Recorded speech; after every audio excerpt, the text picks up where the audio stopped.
Hello again.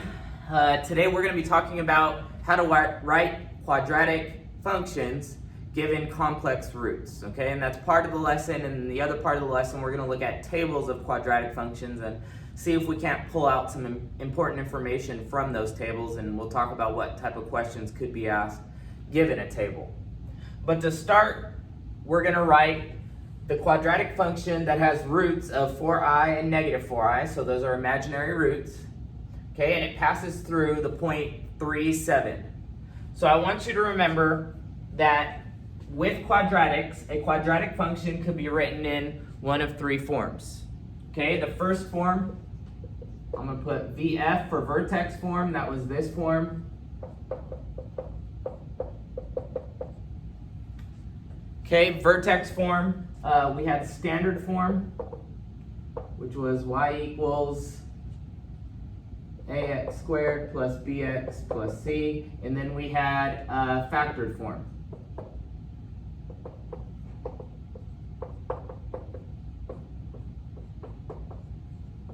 All right, and now factored form, that p and q that I wrote there are the zeros or the roots of the quadratic function. So since we're given 4i and negative 4i are the roots, which form do you think would be the best to use? If you guessed factored form, you'd be correct because we have the roots. We have what p and q are here. So we know that our quadratic function is going to be of the form a times x minus 4i times x minus negative 4i. Now I'm going to simplify that because I don't like minus and negative. So that's going to become plus 4i. All right, now just as we've done in previous lessons, I'm going to use this point right here to plug in for x and y so I can solve for a. So my y value is 7. My x value is 3. All right, so now we have to solve for a here. So we previously had in the last lesson of multiplying complex numbers, we learned that these two numbers are called conjugates. They're called complex conjugates. And we had this rule that if you had a plus bi times a minus bi, okay, that became a squared plus b squared, and we proved in previous lessons why that's true. So we're going to use that here. So we're going to have 7 is equal to a times our a value, talking about in this formula, is 3, so it's 3 squared, plus our b value is 4, so it's going to be 4 squared. All right, and that's the shortcut to multiplying these two complex numbers. So doing a bit of simplification, this is 9 plus 16, that's 25, so I have 7 is equal to 25a. If I divide by 25, I get 7 over 25 is equal to a. So my quadratic function is y equals 7/25 x minus 4i times x plus 4i. Now, I didn't ask for it in any specific form, so that's fine. This is a quadratic function, it's just in factored form. If I wanted to go into standard form or vertex form, well then you'll have to switch, and we've done that in previous lessons. You are going to have to multiply with complex numbers, but that's why we did the previous lesson, so we're building off of that here. Problem, one root of a certain quadratic is I, and 1 negative 5 is a point on the graph of this quadratic. Write the equation of the quadratic described. So again, we do not have a form to put this in, so we can use any form that we'd like. So the first fact that we must know is that complex roots always occur as conjugate pairs. So we can write if a plus bi is a known root, then a minus bi must also be a root.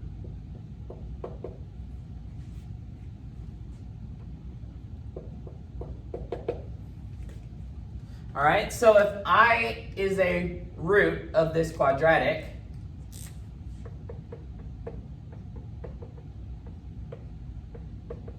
then its conjugate pair must also be a root of this quadratic. So you might think, well, what's the conjugate pair? Because it's not in this a plus bi form. Well, we can see I as 0 plus 1i, and now it's in that a plus bi form. So if 0 plus 1i is a root, then 0 minus 1i must also be a root, which that is just negative I. Okay, so if I is a root, then negative I is a root. So now this problem is pretty much the same as the previous problem, just some new numbers. So let's go through that process again. We are going to use factored form because I have both roots of I and negative I. Then I'll plug in the point 1, negative 5 to solve for a. So my equation is going to be y equals a times x minus I times x minus negative I, which yes, that will turn into a plus.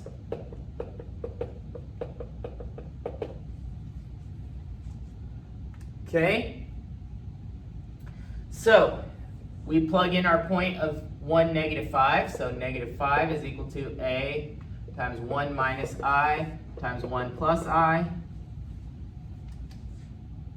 So we have to multiply 1 minus I and 1 plus I, and those are conjugate pairs. So we have 1 squared plus 1 squared. So we have negative 5 is equal to 2a. So a is negative 5 halves. So then our equation is y equals negative 5 halves x minus I times x plus I. And that is our answer. Again, I can switch into any form that I would want to. Let's say this problem asks for standard form. Or you know what, let's say it asks for vertex form because that's the most complicated. How would you find the vertex? Well, we can't find what's halfway between I and negative I. Okay? So what we're going to want to do is put it in standard form. So again, I know the question didn't ask for this, but I'm saying, what if it did? What if it asked for vertex form? Okay, what you'd want to do is you'd want to multiply. Okay, you'd want to expand x minus I and x plus I. So to do that, you would have to first multiply these conjugate pairs again. So that's going to be y equals negative 5 halves x squared plus 1 squared, which that is negative 5 halves x squared plus 1, which is negative 5 halves x squared plus, minus, because we have a negative 5 halves times a positive 1, minus 5 halves. Okay, if we wanted to find vertex form, or if we were asked for the vertex of such an equation, well, we know that to find h in vertex form, it's negative b over 2a. Now this is not a pretty formula to work with, but we can still work with it. It would be minus the b value is 0 all over 2 times negative 5/5. Now, this isn't so bad. We have 0 divided by anything is 0. So the vertex is at an x value of 0. So then to find k, you just plug in 0 to this formula right here. K is equal to negative 5 halves 0 squared minus 5 halves, which is negative 5 halves. So your vertex is at 0, negative 5 halves. So the vertex form, sorry I'm running out of room here, is going to be negative 5 halves x minus 0 squared minus 5 halves. Okay, and that's how you work with the different forms with complex numbers. You still do the same math that we've always done. You just have to know how to multiply complex numbers. So, it says, given each table, write down any important characteristics found from the table. All right? So what are some important characteristics we've talked about from a quadratic? We've talked about y-intercepts, we've talked about x-intercepts, we've talked about the vertex, we've talked about the axis of symmetry, domain, range, all those types of things are characteristics of a quadratic.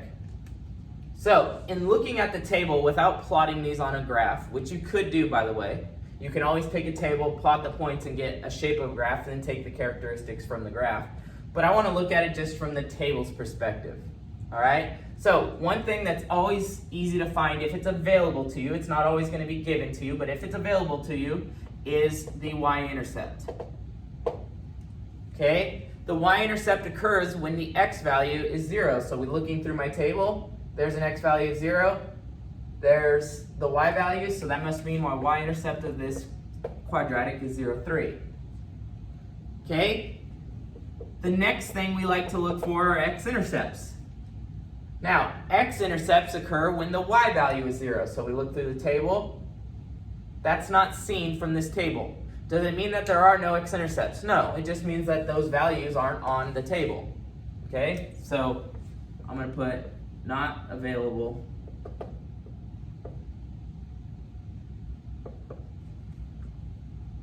from table.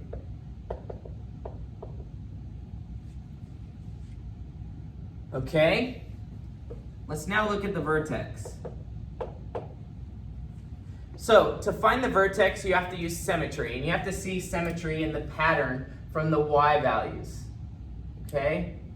So, this table is kind of set up nice because it turns out our vertex is right in the middle here, but let's look at the numbers. It goes negative 3, 3, 5, back to 3, back to negative 3.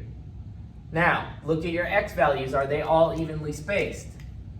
It's going up by 2, up by 2, up by 2, up by 2. Yes, it is. So since the x values are evenly spaced and we have this symmetry occurring around this point right here, that means that that point is the vertex.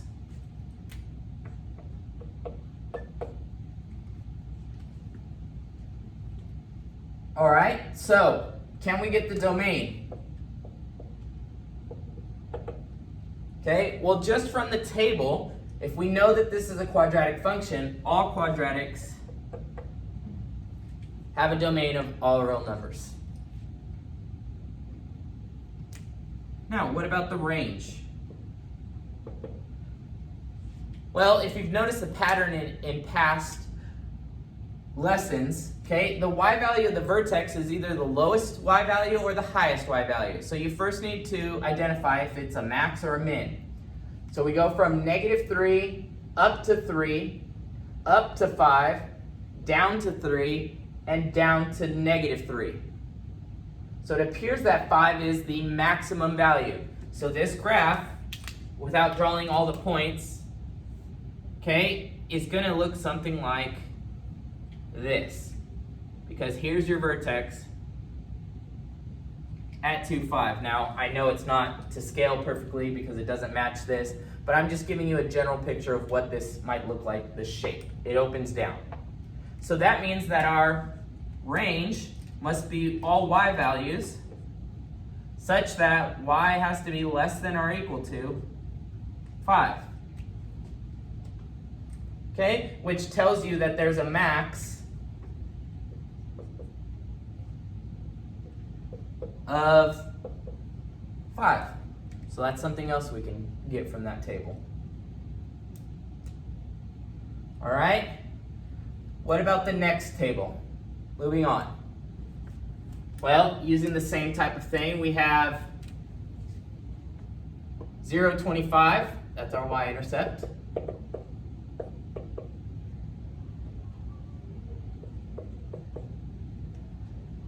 Okay, x-intercepts are where y is equal to 0. So we don't have that, or it's not seen from table. So I'm just going to put NA for not available. Doesn't mean there are none. There possibly could be some x-intercepts. They're just not seen from the table. All right.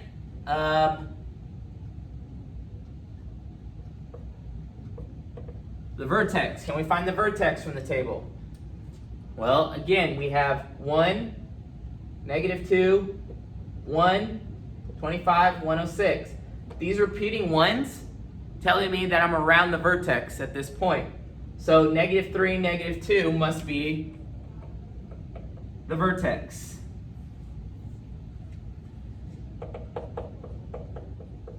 The domain is all real numbers. The range, we have to figure out if this vertex is a max or min. So it's going down to -2 and then back up to 1.